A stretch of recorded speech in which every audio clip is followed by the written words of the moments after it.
हाय दोस्तों, मैं अमरेंद्र कुमार कुशवाहा। आज हम लोग पढ़ेंगे कक्षा 10 की मैथ यानी दो चर राशि में रैखिक समीकरण। तो ध्यान दीजिएगा, हम लोग जानेंगे दो चर राशि में रैखिक समीकरण होता क्या है, उसके बाद हम लोग सवाल को हल करेंगे। तो पहले देखिए दो चर राशि में रैखिक समीकरण होता क्या है। देखिए दो चर राशि में रैखिक समीकरण जानने से पहले हम लोग जानेंगे एक चर राशि में रैखिक समीकरण क्या होता है। तो पहले एक में देख लेते हैं। एक चर राशि में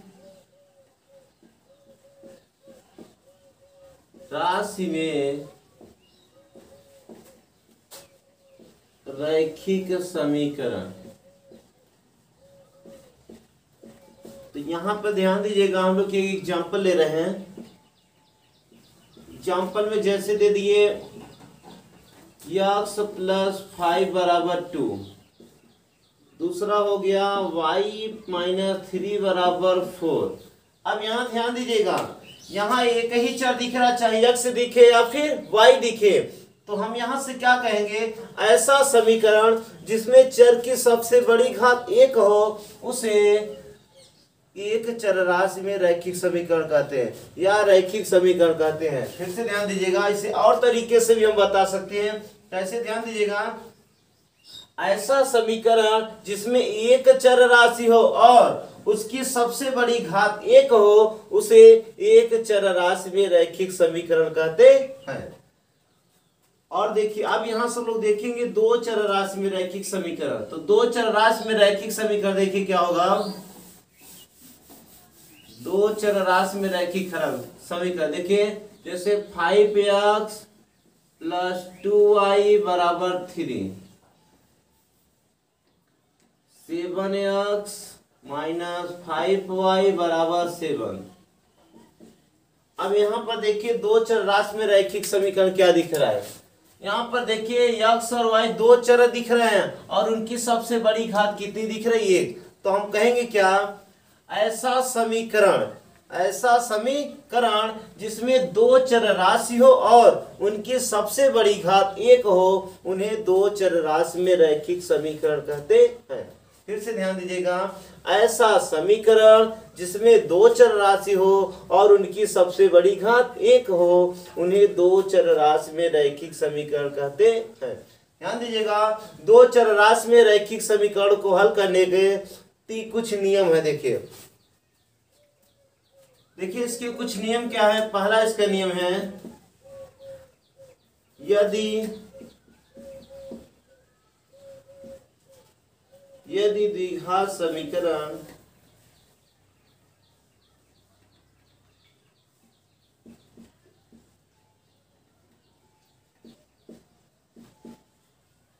यदि दो चर राशि में रैखिक समीकरण a1x + b1y + c1 = 0 और a2x + b2y + c2 = 0 हो तो अब यहां पर ध्यान दीजिएगा, पहली कंडीशन क्या होगी, a1/a2 b1/b2 c1/c2। यहां पर ध्यान दीजिएगा, जब ये हमारा क्या होगा, पहला बराबर नहीं होगा, तब देखिए दोनों रेखाएं क्या होंगी, दोनों रेखाएं प्रतिच्छेदित करेंगी।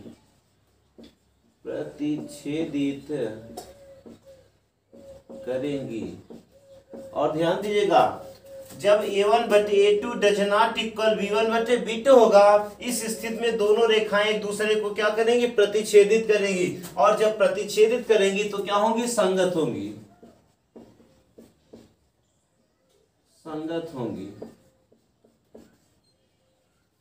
अब ध्यान दूसरा देखिए, इसका दूसरा नियम क्या है। जब a1/a2 = b1/b2 = c1/c2 और देखिए यहाँ पर ये वाला देखिए, इस बार हम लोग क्या किए, a1/a2 b बराबर b1/b2 है, लेकिन डज नॉट इक्वल c1/c2 है। तब दोनों रेखाएं देखिए क्या होंगी, तब दोनों रेखाएं समांतर होंगी, दोनों रेखाएं समांतर होंगी, समांतर होंगी। अगर समांतर होंगी, ध्यान दीजिएगा, उस स्थिति में क्या होगा, असंगत होंगी, असंगत।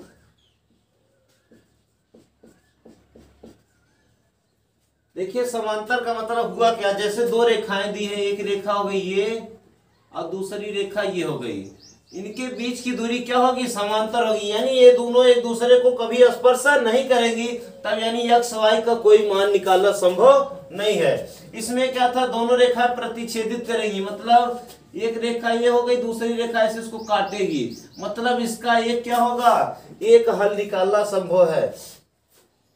चलिए अब देखिए तीसरा इसका क्या है, तीसरा है इसका नियम कि a1/a2 बराबर b1/b2 बराबर c1/c2।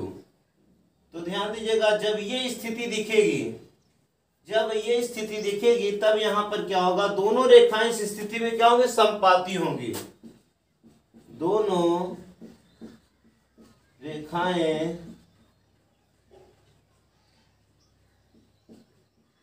समपाती होंगी। और ध्यान दीजिएगा, जब समपाती होंगी तो इस स्थिति में क्या होंगी, संगत होंगी।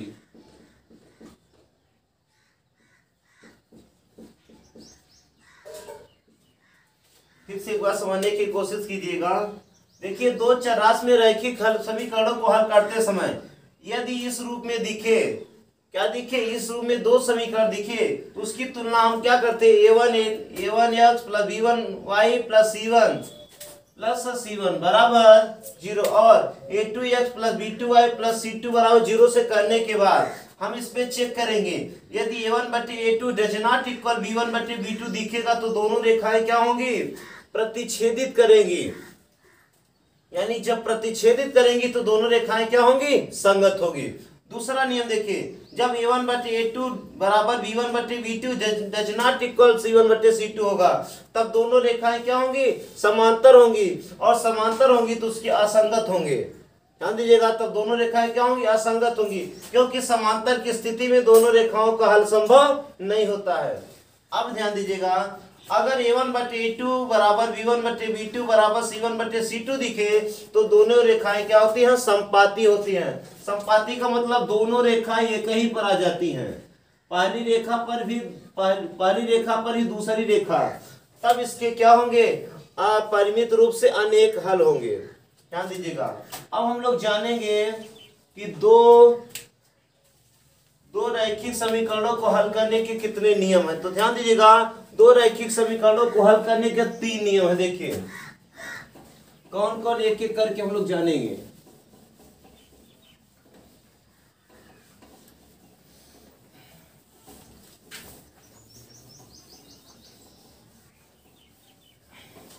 चलिए यहां से ध्यान दीजिएगा, हम लोग जानेंगे क्या, दो चरराशि में रैखिक समीकरणों को हल करने का नियम। तो देखिए, दो चर राशि में रैखिक समीकरण को हल करने का नियम। देखिए दो चर राशि में रैखिक समीकरणों को हल करने के 3 नियम है। पहला नियम क्या है, पहला है विलोपन विधि। विलोपन विधि,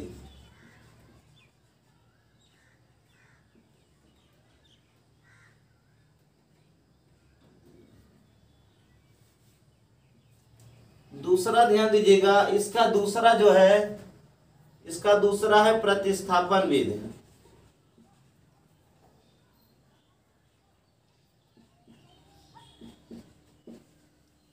प्रतिस्थापन विधि।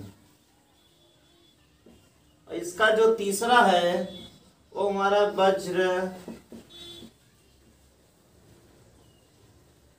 गुणन खंड विधि। वज्र गुणन खंड विधि। तो अब ध्यान दीजिएगा, पहला विलोपन विधि क्या होता है हम लोग एक एग्जांपल से ध्यान दीजिए, याद सीखेंगे। तो अगर हम ले लिए एक एग्जांपल जैसे x प्लस वाई बराबर 2 और x माइनस वाई बराबर कितना हो गया 4। अब यहां से देखिए, इसको हम लोग मानेंगे समीकरण 1, इसको मानेंगे समीकरण 2। अब यहां ध्यान दीजिए, जब हम समीकरण 1 और 2 को जोड़ेंगे तो देखिए y से y क्या हो जाएगा, कैंसिल हो जाएगा। यानी देखिए समीकरण 1 प्लस 2, तो देखिए x प्लस वाई बराबर 2 और x माइनस वाई बराबर कितना 4। तो ये देखिए कैंसिल हो जाएगी, हो जाएगा 2x बराबर कितना 6, 2 3 6, यानी x का मान क्या आ गया 3। अगले स्थिति में देखिए x का मान समीकरण 1 में रखने पर देखिए एक है क्या, x प्लस वाई बराबर कितना 2, तो x के स्थान पे क्या रखेंगे 3 प्लस वाई बराबर कितना 2, तो y बराबर क्या हो जाएगा 3 माइनस 2 माइनस 3, यानी कितना आ जाएगा y बराबर -1। तो ध्यान दीजिएगा, विलोपन विधि होता क्या है, देखिए विलोपन विधि से समीकरणों को हल करते समय ध्यान दीजिएगा क्या करते हैं, सबसे पहले हम किसी एक चर का क्या करते हैं, गुणांक सेम करते हैं। उसके बाद ध्यान दीजिएगा, गुणांक सेम करने के बाद देखेंगे उनका चिन्ह समान है कि विपरीत। यदि चिन्ह समान है तो क्या करते हैं, हम घटाते हैं, और यदि चिन्ह विपरीत है तो जोड़ते हैं। इस तरीके किसी एक चर का मान हम प्राप्त कर लेते हैं, और जब प्राप्त हो जाएगा तो उस चर का मान दो समीकरणों में से किसी एक समीकरण में प्रतिस्थापित करके या रख करके दूसरे चर का भी मान ज्ञात कर लेते हैं। ये हमारा था कौन सा, विलोपन विधि। अब देखिए प्रतिस्थापन विधि। देखिए प्रतिस्थापन विधि में क्या होता है, इसमें हम दोनों समीकरणों में से किसी एक चर का मान निकाल के दूसरे समीकरण में प्रतिस्थापित कर लेते हैं। तो देखिए यहां से क्या करें हम लोग, समीकरण 2 से y का मान समीकरण 1 में रखने पर देखिए 1 में जब रखेंगे तो x माइनस वाई बराबर कितना 4 दिया है, तो x बराबर क्या हो जाएगा 4 प्लस वाई हो जाएगा। अब इसको हम यहाँ पे रखेंगे, देखिए तो x प्लस वाई बराबर 2 है, तो हम लोग x के स्थान पे क्या रखेंगे 4 प्लस वाई, अब प्लस वाई बराबर कितना 4 बराबर कितना 2। अब इसको देखिए 4 ये हो जाएगा कितना 2i बराबर कितना 2, तो ये हो जाएगा 2i बराबर 4 माइनस 2, 2 माइनस 4 है। अब देखिए क्या हो जाएगा 2i बराबर -2, 2 दूनी कितना 4, तो y का मान कितना कि -1। अब इस y का मान समीकरण 1 में रख लेते हैं। चलिए देखिए, जब समीकरण 1 में रखेंगे तो क्या आएगा, x प्लस वाई बराबर कितना 2 दिया है, तो x माइनस 1 बराबर 2। देखिए तो x बराबर क्या हो जाएगा 2 1 3, क्योंकि उधर जाएगा तो क्या हो जाएगा जुड़ जाएगा। अब ध्यान दीजिएगा, देखिए प्रतिस्थापन विधि द्वारा दो समीकरणों को हल करने का नियम क्या है। तो देखिए इस विधि द्वारा दो समीकरणों को हल करते समय हम दोनों समीकरणों में से किसी एक समीकरण से किसी एक चर का मान निकाल करके दूसरे समीकरण में प्रतिस्थापित करते हैं और इस प्रकार एक चर का मान प्राप्त कर लेते हैं। फिर उस चर का मान हम किसी भी समीकरण में प्रतिस्थापित करके दूसरे चर का भी मान प्राप्त कर लेते हैं। अब देखिए हम लोग जानेंगे वज्र गुणनखंड विधि। तो देखिए इसको याद करने का तरीका क्या है, पहले हम लोग फार्मूले को ही बनाएंगे।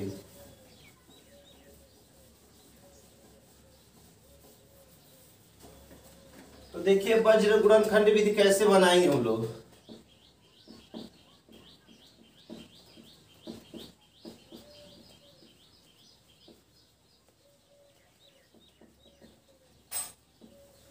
देखिए इसको रटना नहीं समझना है। देखिए वज्र गुणनखंड विधि हम लोग कैसे बनाते हैं। सबसे पहले देखिए बी से चालू करना है। क्या करना है, बी से। अगर हमारे पास दो समीकरण यदि समीकरण a1x plus b1y plus c1 बराबर 0 और a2x plus b2y plus c2 बराबर 0 हो तो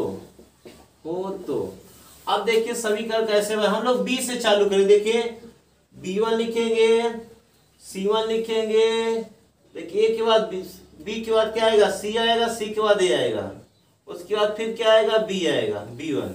दूसरे स्टेप में क्या लिखेंगे, b2 c2 a2 b2। इतना लिखने के बाद ध्यान दीजिएगा यहाँ पर लिखेंगे हम लोग x, यहाँ पे y, यहाँ पे एक अचर पर।